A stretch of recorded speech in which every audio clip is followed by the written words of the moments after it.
গণভোটের রায় বাস্তবায়নে সংসদ ও রাজপথে লড়াইয়ের ঘোষণা বিরোধী দলীয় নেতার। বিএনপির স্বেচ্ছাচারিতা বন্ধ না হলে আবার ফিরবে জুলাই।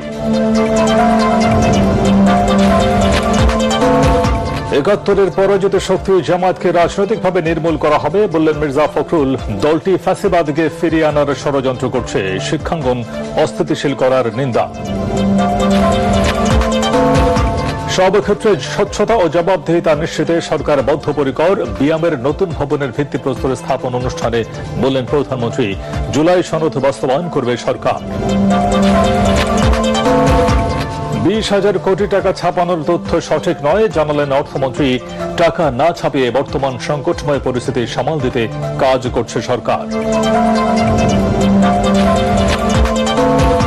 গণপরিবহনের ভাড়া বাড়ানো নিয়ে যাত্রী ও পরিবহন সংশ্লিষ্টদের মিশ্র প্রতিক্রিয়া। রাজধানীর ফিলিং স্টেশনগুলোতে তেলের জন্য হাহাকার থামেনি।